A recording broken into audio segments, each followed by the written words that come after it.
Good morning, Philadelphia. I'm Sarah Kaufmann. I'm your host. We have Stu here today. Scott's not here. That's all right. We have a great show for you today. We have Chris and Gail Smith of the Kenny Smith Freedom Foundation.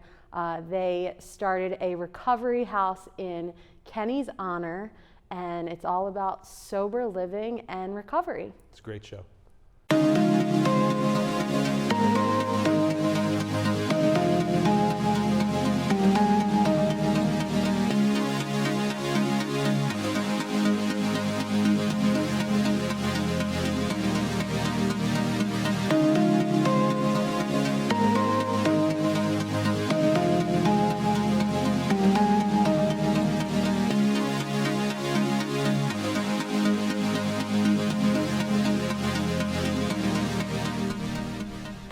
Hey, good afternoon. Good morning, Philadelphia. Welcome to another wonderful edition of Race on Main Street. I guess I lost the bet because Scott said that I couldn't get through the intro without screwing it up, considering I'm in the wrong chair. We have another wonderful edition of Race on Main for you. But before we get into it, let me mention that you can check all of our past episodes on the website, raceonmain.com. Now today we're really changing things around because I'm sitting in the captain's seat, and sitting in my seat is Sarah Kaufmann, who we've met before. Sarah, welcome back to the show. Thank you, Stu. So how are things? Things are great. Yeah. Yep. So we decided that we actually had a pre-show meeting this week, yes, we did. which Scott and I never do, because we can't stand each other. But I can stand you, and I can stand you. Scott. So well, you're like our child. We stay together. Exactly. Because of you. Yeah. So we decided that we were going to talk about the NFL. Yeah. Now, what's funny is that this issue is probably going to air sometime in the spring of 2020. So just bear with us on the fact. Back to basketball at that point. Right. At that point, we'll be talking about Joel Embiid. But for now, we're going to talk about Carson Wentz. Yes. So what do you think? It was a good week. The last Sunday was opening week of the NFL season. So the Eagles wrecked the Redskins, and that went well. It was a little nerve-wracking. It was. But it did end well and on our side. So obviously we work together, but are you a football fan, or is this something that you had to study up for? I love the Eagles. Okay. If you ask my dad, I don't follow any football. It's wrong. No, I follow the Eagles. I know how football works, but every other team, I don't really pay attention all that much. Fair enough. Do you have a particular Eagle that you like, or is it just I'm happy to support them all. There you go. Well, very nice. Well, it's we one of the things that I've always said with Scott is that he talks too much, and it prolongs this segment. And I'd much rather get to the guests. I agree.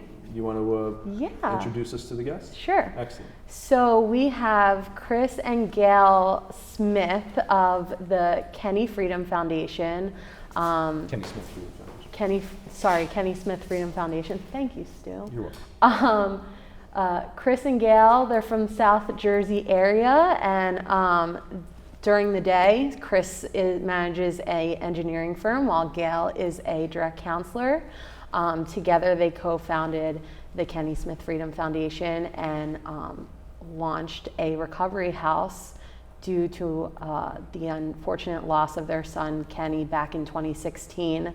The house is to, give these men a sober and safe environment while, going about their daily routine. So fair enough. So this puts me in kind of an odd position because now I get to ask the first question, which I usually never do. So I'm going to give it my best shot. Chris, Gail, welcome to the show, first of all. Thank you.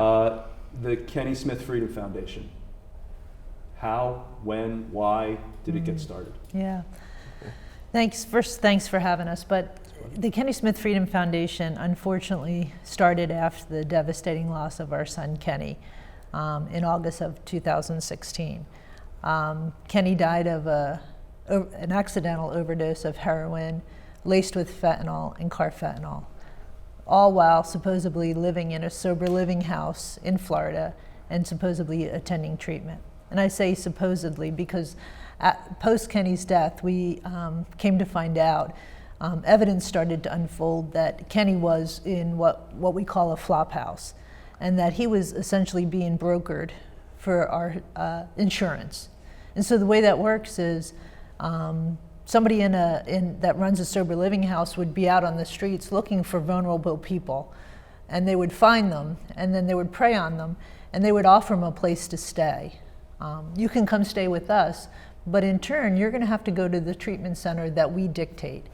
And when they would do that, what would happen was the treatment centers would bill the insurance companies outrageous amounts of money for services not rendered. And then what would happen is the treatment center would give kickbacks to the sober homeowner. Wow. And in turn would offer, and I'm going to say kids, because most of the people that this happened to were young adults who were young enough to be under their parents' insurance, like Kenny was. Kenny was just 21 years old. And so what they would do is they would prey on them, bring them into their house under the guise of giving them help. But instead, they were sold essentially for their insurance.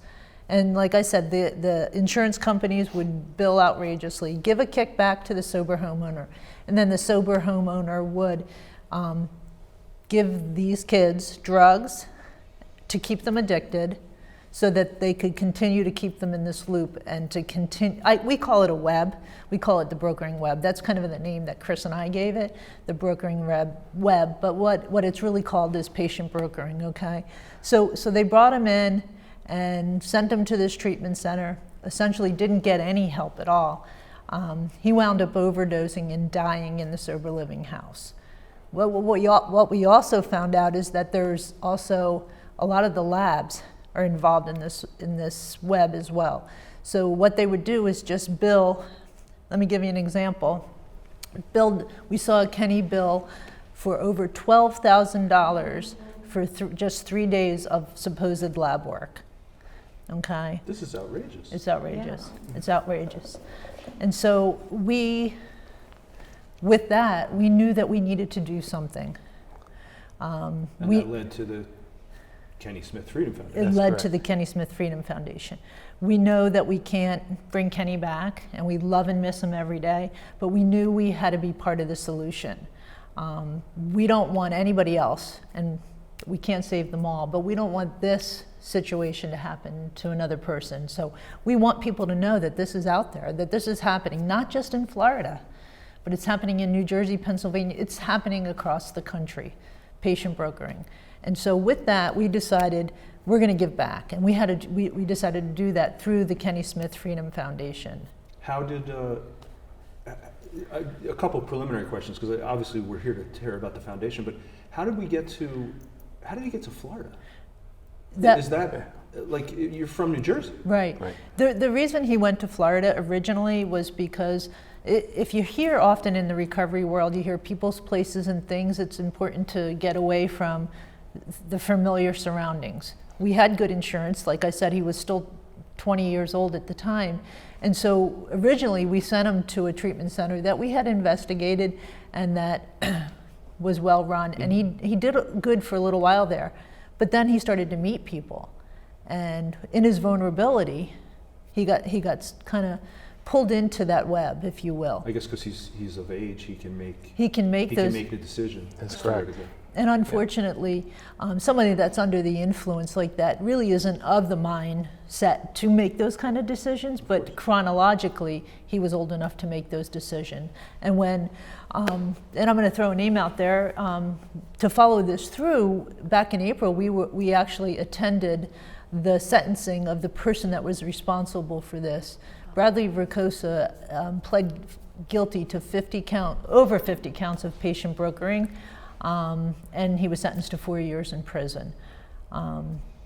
So it's awful. It's completely, it's unimaginable that this type of thing exists. How, I mean, we could probably do a whole show on this brokering situation and get the word out about that, but let's talk about the foundation. Sure. So you decided to create the foundation. Take us through that. Yeah, sure. So after the death of our son, like Gail said, we had really wanted to do something. And we were like, well, what can we do based on, our background, our skills, et cetera? And we're like, hey, we think, the sober home that he was staying in clearly was not run properly. And we thought, well, you know what, we should maybe open a sober home in this area, local area, that will be run properly, that will not be subject to patient brokering, et cetera. So that's exactly what we did. Actually, beginning in 2018, we purchased a house in Marlton, New Jersey. It needed a lot of work. We fixed it up. We actually opened up in August of last year. And the home itself is an older home on a busy street, not necessarily a good place to have a residential area, but it was perfect for what we were doing. It was on a bus route. The home is 3,000 square feet. It has 6 bedrooms. It'll house 8 men, including a house manager. And so, when we opened up, we said we had to have a house manager first. So we've been doing a long search. We found a gentleman that fit the bill. He himself had been in recovery for about a year.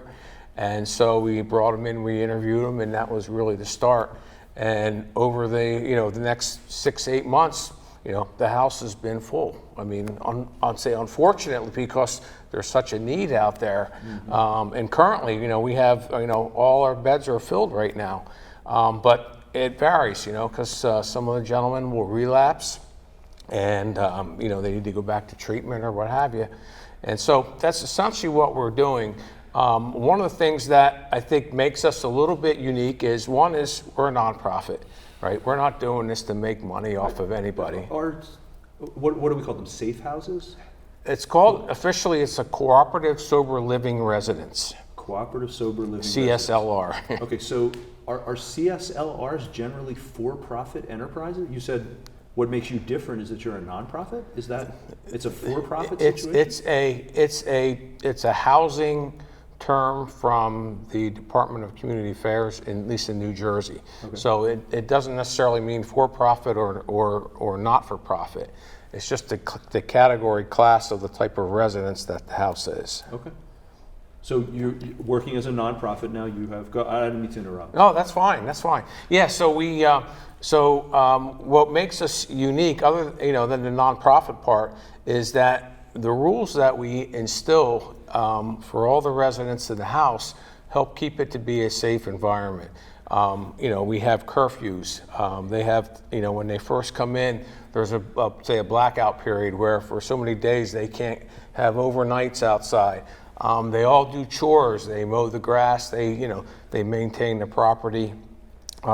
We require that they all be employed or actively seeking employment, and which can be difficult because some of the guys coming out of treatment, they have no money.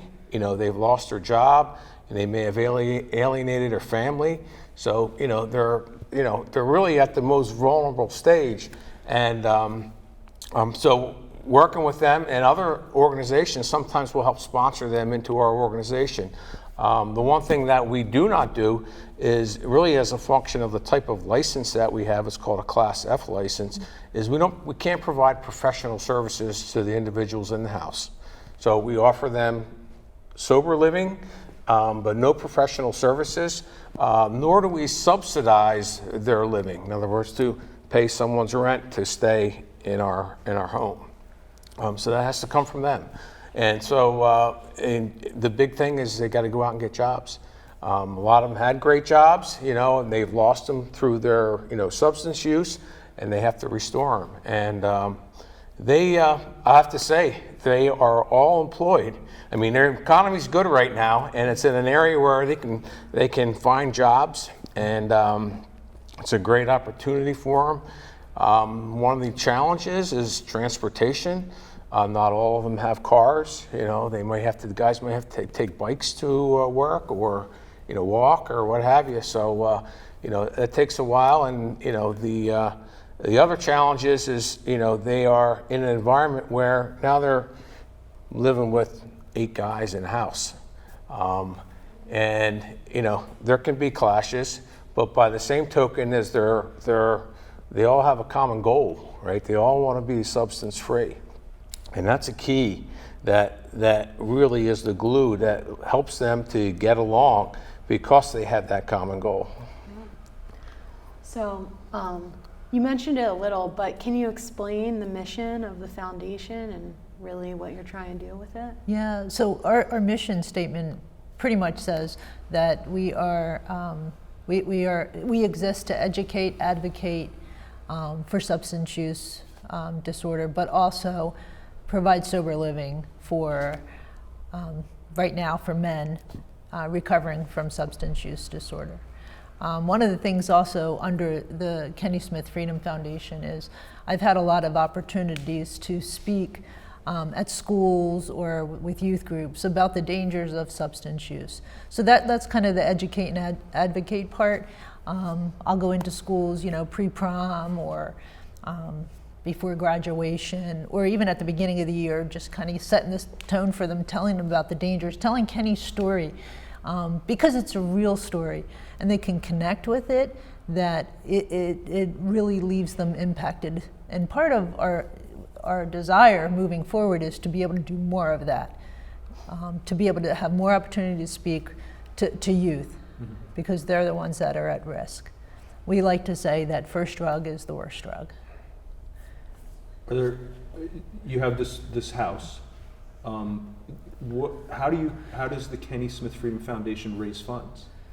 Okay, that's great. So we do an annual fundraiser, and that helps us raise some funds. Tell us about the fundraiser. What? Yeah, it's usually we call it a basket raffle, and actually Gail organizes everything. She has a team of friends that help, and so it's basically a night out. It's dinner. We have a DJ. We have usually hundreds of baskets that we have gotten donations. That individuals come and basically do a raffle, and we give away a lot of prizes. Everybody eats. We actually have the guys from the house come and talk at the event, and it's just really a nice night and a good way for us to raise some funds. And when does that occur? It usually occurs in March, April every year. We haven't set the date yet for this coming year, right? Not yet. Not yet, but around March or April. In the spring. In Yeah. spring. But we also require the residents to pay rent. It's a relatively small amount compared to what a standard rent would be. That helps offset some of the costs for running the home. We have expenses like Well, it insurance. creates a responsibility on their part also. Exactly. Yeah. It's very important. Accountability. Yes. I just want to mention real fast. For more information on the Kenny Smith Freedom Foundation, the website is kennysmithfreedomfoundation.org, and there's also a Facebook page, Stand Up for Kenny. Stand Up for Kenny. I'm standing up for Stand up. Kenny. And then there's also a Twitter account, Standing Up for Kenny. So that's where you can get more information about all of these, about all of the goings on with regard to the Kenny Smith Freedom Foundation. So really quickly, I'd like to touch back on the idea of this horrible web situation. It occurs to me that it might be good to get the information out there so that people can avoid falling into that situation. Absolutely. How is this allowed to happen? I mean, are police aware of it? Yeah. It's not allowed to happen. Well, but it is obviously happening. it's not legal. It's not legal, and it is happening. In our son's case, there's a task force in Florida that was really becoming aware that it was happening a whole lot in Florida. Are there hotspots across the country? Is Florida a hotspot for this kind of thing? Yes, Yes. Florida between West Palm Beach and Fort Lauderdale is a real big hot Palm spot. County, yeah. Palm Beach County, big hot spot. But yeah, there was a whole task force that was designed just to uncover all of this stuff in Florida. And unfortunately, that's how they uncovered our son's case. And that's how all that information came out. So let's go to the future. What are the future plans for the Kenny Smith Freedom Foundation? Well, we certainly would like to open another home. We actually were considering opening a women's home, I was going to ask. but also another men's home. We haven't actually officially decided yet. Are there different issues with regard, like a men's home versus a women's home? Are there? I mean, the obvious is obvious, the- but are Yes. there I would say it's the considerations? obvious considerations. Other than that, not necessarily. Okay, As so far it's as a similar circumstance then? similar Yes. circumstance, yes. Yeah. And are your plans to expand beyond New Jersey? Are we staying in New Jersey? What are we? Well, right now Or one right thing now at a we're time. staying right now we're staying local to the point where we can manage it with within the bounds of our board of directors. Yes, we can try to get lofty, but I think we've been open a year. We've actually learned so much this past year First about house is like the first pancake? Yes. yes. So just everyday situations that you don't think of that pop up, and so it's really been educational for us. And and so going forward, I think it'll be a little bit easier. But I'm also looking at it. Hey, from the marketing side, there are quite a few sober homes in the area, in the local area. Super home? Sober homes. I'm Sober sorry. homes, Sorry. I'm Yes, sorry, I just- my pronouncing. But yes. So they. Is there any kind of professional organization among sober homeowners? It's voluntary. There is a organization in New Jersey called NJAR, NJARR, New Jersey Association of Recovery Residents. It is a organization that you can elect to join, and we actually did, and we've been certified by them. However, they don't necessarily have power like the state would have power over recovery residences, but they are a recognized resource in that area. Before we wrap up, how can people get involved with your foundation? Probably the best way to get involved is to go to our website. They can email us through that. Our numbers are on there. They can call us. That would be a donate button on there? There's a at all? donate button there, and when our next fundraiser is scheduled, that'll be on there. So there'll be a link to, if they're interested in purchasing tickets, donating baskets, there's that opportunity there as well. And obviously, if somebody who needs your services could contact you through the website also. Absolutely, Yeah. There's an application on the website for anyone looking to come into the home, a set of our rules to see if it's a good fit, because when we interview someone, we want to make sure it's a mutual fit. How long do people spend, on average, how long does someone spend in the home? It varies. We've had guys that have been there since September, and we have guys that have only been there 3 or 4 days. On average, probably 3 to 4 months. Most of the guys that have left were probably involuntarily dismissed, so to speak. Usually they've had a relapse, or some issue may have come up that said, hey, you know what, and they know the rules. You can't be test positive. If that happens, they have to go. And so, that has happened, unfortunately, for several people. Well, I got to say, you guys have made the most out of what is an unimaginably terrible situation. On behalf of, the Greater Delaware Valley, I thank you for your good work. Thanks. Thank you. And let's say one more time that the website is the Kenny Smith freedomfoundation.org. The Facebook page is Stand Up for Kenny, and the Twitter account as well, Stand Up for Kenny.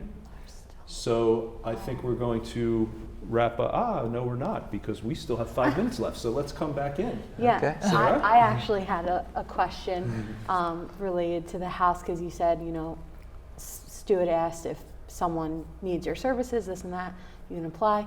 So do you usually have a ongoing wait list, or do you unfortunately find yourself filling those spots pretty frequently? To date, we really haven't had a wait list, an ongoing wait list. Typically, if someone calls us and we are full, we'll tell them that we're full, and usually they find another place to go to. So it hasn't been a situation where there's an ongoing wait list. When someone's in that crucial place in their life, I would hate to see them really on a wait list. Yeah. I'd rather them find someplace else that they could go, that they would be safe. Right. So we try not to keep a wait list going too much. We would refer them, there's other places that you could go to get that help.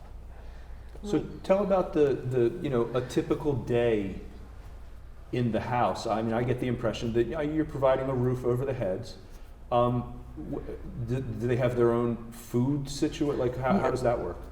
Yeah, so each resident is responsible for their own food and toiletries or what have you. You know, in a typical day, you know, some guys get up to work at 5 o'clock, other guys maybe 9 o'clock. So, you know, the guys that work early, they're up and out on their own. The guys that work later, you know, they go out to their work. Most of them say, you know what, we don't see anybody during the day. It's usually back in the evening when they're coming home from work that they'll have the interaction.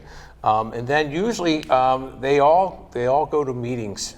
And there's various meetings scheduled throughout the you know, the week, and those meetings help them to, you know, again, regroup and get together. And they also have a house meeting once a week, where they discuss what's going on with the house, what the chores are, etc. Is there now? You said there's no professional support services in the house. That's correct. Is there any programming in the house? Do they go to the movies together? Do they have field trips? Do they have shop? You know. Yeah. So there's nothing. That's between them. If they decide we want to go to the movies together, or go to a recovery meeting together, or go swim with our kids together, then they'll do that. There's nothing organized. There's no organized trips, that kind of thing. So they're kind of on their own with that. Chris and I have a really strong presence at the house. That was my next question. Yeah, we don't micromanage to the degree that we become annoying. Well, at least we hope we not. don't think so. At least we hope Of not. course. But we have a strong presence there, and we'll check in. And everybody that comes into that house, Chris and I sit in with our house manager for the interview, because we want to make sure it's a good fit, and that they understand where we're coming from, and we know where they're coming from. So that's what we do. That's wonderful. That's wonderful. Well, again, I jumped the gun before because I misinterpreted the signal from the stage manager, but it's you can't say enough about what an unimaginably terrible situation that you have turned into something that is praiseworthy going forward. So thanks very much for that. Thank you. And thanks Thank for you. coming on the show. Yeah. Thank you. Thanks Thank for you having very us. much. And one more time, the website is www.kennysmithfreedomfoundation.org. There's a Facebook page, Stand Up for Kenny, and a Twitter account, Stand Up for Kenny as well. So make sure you take a look at that Facebook page, at that website, donate if you can, and get involved if you can. So, well, another show is over and done with, and usually we do like a top 10 list or something like that, but in the production meeting we didn't get to that, so let's just get out of here. As Scott would say, make sure you check out all of our past shows on our website, raceonmaine.com. Don't forget, we're involved in a little bit of Indian summer now, so it's getting hot again. So be nice to those first responders out there, because they're the ones who take care of us and make sure that everything is safe for us. So thanks for joining us, and we hope to see you again soon.